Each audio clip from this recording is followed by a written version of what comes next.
One question. That's all it took to turn a quiet budget hearing into a public reckoning. Senator Chris Van Hollen leaned forward, looked Attorney General Pam Bondi in the eye, and asked the one thing she couldn't seem to answer straight. Will you comply with the budget authorization law? For a moment, the room went still. What should have been a simple yes or no suddenly became a long, tangled explanation about umbrellas, efficiency, and collaboration. And that's when everyone watching realized this wasn't about numbers on a spreadsheet. This was about power. Bondi had entered the hearing ready to defend her controversial plan to merge the ATF and the DEA, promising it would cut bureaucracy and make America safer. But Van Hollen's calm, persistent questioning peeled back the layers. One umbrella, doing away with the bureaucracy at the top. These agents are going, they want to be out hunting down criminals. That's what they want to do. They work, so much of this work is the same work, going back and forth. And now they will be working collaboratively together to keep America safe. And we're going to put hundreds of agents back, thousands, back on the streets, and that's where they want to be. And I would have had the initial concerns that you have about that. But give us a chance, let it work, let the DEA and ATF work together, get those agents out there, do away with the bureaucracy, and hopefully we will make America safer as a result of it. Well, I will say that wasn't just my reaction to the proposal. I was actually hearing from ATF agents as well. So again, we will obviously review that question in a bipartisan way on the committee, but I just wanted your assurance, and I appreciate it, that you'll comply with the appropriations law, which would require congressional action in order to go forward with that. We don't need congressional action for this move, however. Well, I thought I just got clarification. Well, it's going to be important to both the chairman and myself to understand your position as Attorney General on whether or not you can proceed with this merger without congressional action. We are keeping ATF, we are keeping DEA. We are putting them under the same umbrella within the Department of Justice. So I'm not arguing with you here. I want to understand your position. I think it will be important to members on both sides of the committee. The appropriations law currently would require that Congress approve of this merger. And so my question to you as Attorney General is, do you agree with that or disagree with that? We will complete this reorganization, and I'm committed, I will look at that under the law. We will not violate the law, Senator, and we will work with Congress regarding that. No, I appreciate that. So the second point I wanted to raise had to do with the prosecution of hate crimes, and I share your vigor in wanting to go after and prosecute hate crimes.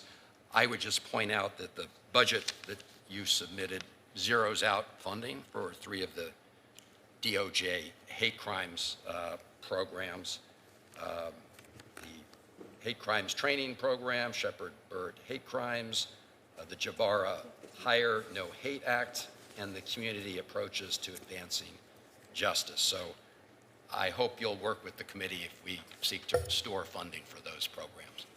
Yes, Senator, I just pulled up the details of those 3. Let me see. I'd be happy to discuss those with you further. Good. And finally, I want to go back. All 3 of those. Thank you.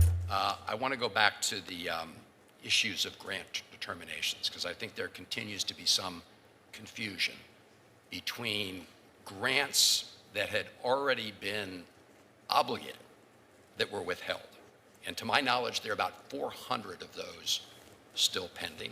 It'd be helpful to get from your team if you have a different number. And then there's what we call notices for information, which relates to notices for future grant awards in this current fiscal year. Yes, there is a difference. And so I understood your earlier testimony to say, with respect to the notices, the department plan to issue those very shortly. Is that right? Yeah, and Senator, yes, you are correct on that. We notified the affected grantees and members of Congress regarding the terminations and how to appeal. That was the $811 million of grants that were initially terminated in 2025. We're also talking about upcoming ones as well. Right. So I want to leave this hearing with some clarity on this issue. So when it comes to the notices of funding opportunities, because the clock is ticking on this fiscal year, do you and the Department of Justice intend to quickly notify people of those opportunities going forward? Yes, Senator Van Hollen, as I said earlier, and it will be done on a rolling basis, but yes, within the coming weeks, we are absolutely doing that, yes. And so finally, on a rolling basis. On the other category, which are the grants that had been previously obligated, I do have concerns, Madam Attorney General, with the idea that the way we're going to get them to stop being withheld is members of Congress calling. I appreciate the invitation, and I will look to see if we've been hearing from people. But this category of grants relates to people who already went through the process and already had those grants obligated, and they're currently being held. Mm-hmm. So my question to you is, can you tell us how many are still being held today? And I don't like the idea that in order for somebody to get their withheld grant, unheld, that they have to call a member of Congress. That should be, so how many are left? Do you know? How many of these grants are? I don't know exactly, Senator, but I know many of them are the subject of ongoing litigation, so I wouldn't be able to speak of that in detail in this forum anyway. Well, maybe just a follow-up, because it would be helpful to try to narrow the scope of this. Again, my understanding, and this was the subject of the letter I referenced earlier from a number of senators. And I have not read that letter, but I will be happy to read that letter. If you and your team could get back to us right away on that, because these are grants that, as the chairman knows, have been previously obligated, some many years ago, but frozen. And so the question is, how can we get them unfrozen? And members of Congress will call, but not everybody, can just call up their. Because this merger wasn't just a paperwork shuffle. It was a fundamental test of whether the Department of Justice still respects Congress's authority over the nation's budget. The law is clear. Reorganizations of this kind require congressional approval. But when Van Hollen pressed for clarity, Bondi's answers began to shift. First, she said her department would comply with the law. Then, moments later, she claimed they didn't need congressional action at all. By the time she tried to clarify, saying she'd look at it under the law, it was already too late. The hesitation was obvious, and the message was clear. Either she didn't know, or she didn't want to say.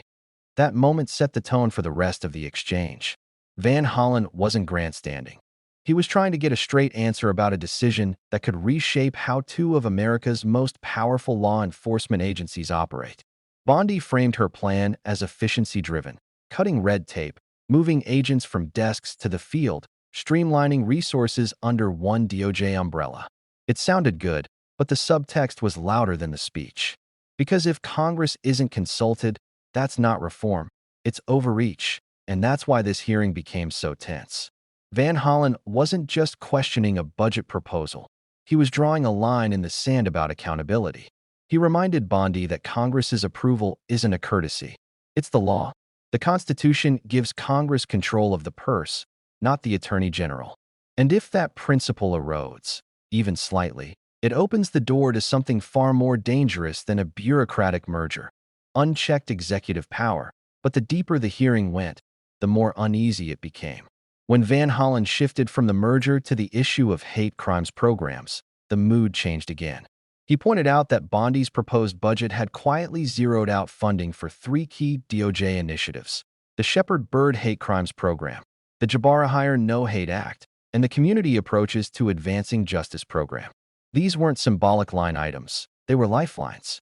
They funded local law enforcement training, data collection, and prevention strategies at a time when hate crimes are spiking nationwide. Van Hollen didn't accuse. He asked, why eliminate the very programs meant to combat rising hate violence? Bondi's response was flat. She said she'd review the details and moved on. But that single moment said more than any headline could. Because cutting funding for hate crimes programs while claiming to protect public safety sends an unmistakable signal, and it's not one that reassures victims or communities. Still, Van Hollen didn't stop there. He turned to something even more troubling: the frozen federal grants. These are funds that had already been approved and obligated, money meant for police departments, community organizations, and justice initiatives. Yet somehow, hundreds of those grants were still on hold. Van Hollen wanted to know why. How many are still being withheld? He asked. Bondi hesitated. I don't know exactly, Senator, she replied. Many of them are the subject of ongoing litigation. It was a carefully chosen phrase, but it didn't land well. Because if the Justice Department can't even confirm how many approved grants are frozen, something's wrong. Van Hollen pressed again, pointing out that these aren't hypothetical funds. They're real money owed to real communities, some waiting years for funds that were already promised. And when he noted that some organizations only got their funds released after calling a member of Congress, it exposed just how broken the system had become. Not everyone can just call their senator, Van Hollen said. We need a fair process. And that line hit hard. Because it wasn't just about the numbers. It was about fairness, transparency, and trust in government. If getting access to federal money depends on who you know, then the system stops working for the people it's supposed to serve. Bondi tried to soften the blow, saying citizens could also call directly. But that only made the problem sound worse.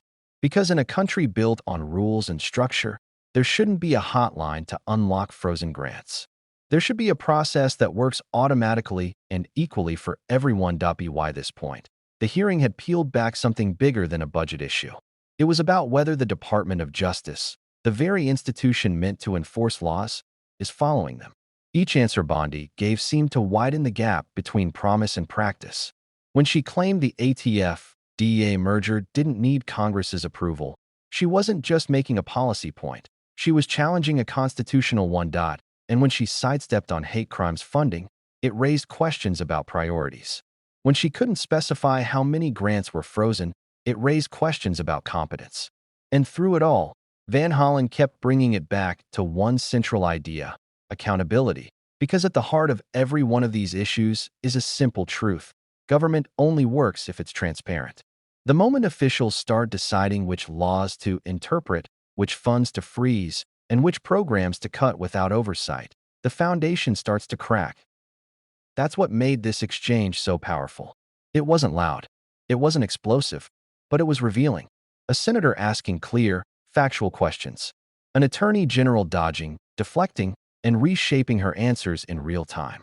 And every viewer watching knew exactly what that meant. What made it even more striking was how ordinary the setting seemed.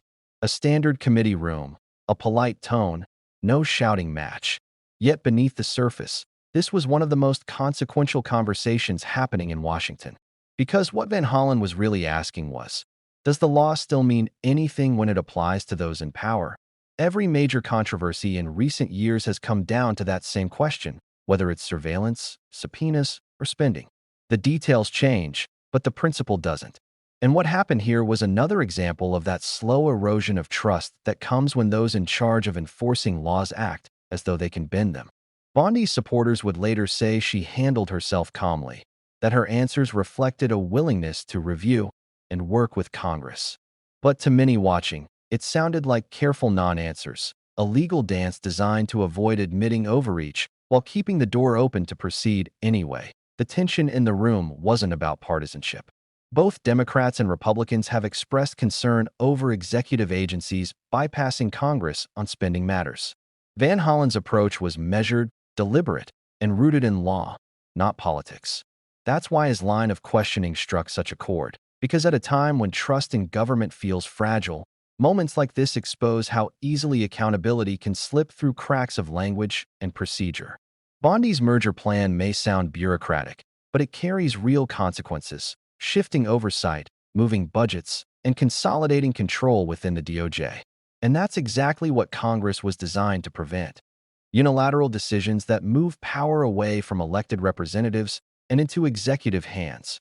When Van Hollen wrapped up his questioning, he didn't raise his voice or deliver a grand closing line. He simply said he hoped Bondi's team would get back to us right away with details on the frozen grants. It sounded polite, almost routine, but it wasn't. It was a quiet warning. Because every time a promise like that goes unanswered, the cracks in accountability deepen. And that's the real story behind this exchange. Not a clash of personalities, but a window into how institutions lose their way. One small reorganization, one cut program, one frozen grant at a time. Bondi's insistence that we'll work with Congress might sound cooperative on the surface. But when paired with statements like, we don't need congressional action, it paints a much different picture, one where oversight becomes optional. And once that line blurs, the damage isn't just procedural. It's constitutional. Van Hollen's questions didn't just challenge Bondi. They reminded the public of something far bigger, that the law isn't a suggestion. The DOJ doesn't get to interpret away congressional authority just because it's inconvenient. And when hate crime prevention programs are being defunded, when already approved grants sit frozen, when a merger that changes the structure of federal law enforcement moves ahead without approval, those aren't isolated missteps. They're warning signs. That's why hearings like this matter. Because every time a senator forces a public answer, it slows that erosion. It makes it harder for vague promises to replace accountability. And it shows that someone, at least, is still willing to ask the uncomfortable questions that keep power in check. For most viewers, this hearing probably came and went in a day's news cycle. But for anyone paying attention, it revealed something far deeper about how fragile oversight has become. Bondi may not have raised her voice, but her words spoke volumes. And Van Hollen's persistence, measured, legalistic, and quietly relentless, was a reminder that accountability doesn't always come in headlines. Sometimes, it comes in the form of one simple question that no one wants to answer. Because in the end, this wasn't about budgets. It was about boundaries. It was about whether the Department of Justice, under new leadership, will follow the same laws it enforces or try to redefine them from within. When Van Hollen asked, will you comply with the budget authorization law? He wasn't just talking about a merger. He was testing the system itself. And if you've been watching this story unfold, you know that question still hasn't been fully answered. If you want to keep following these moments, the ones that cut through the spin and reveal what's really happening behind closed doors, make sure you subscribe, hit the notification bell, and share this video. Because understanding these hearings isn't just about politics. It's about protecting the principles that keep the system honest. And right now, that's more important than ever.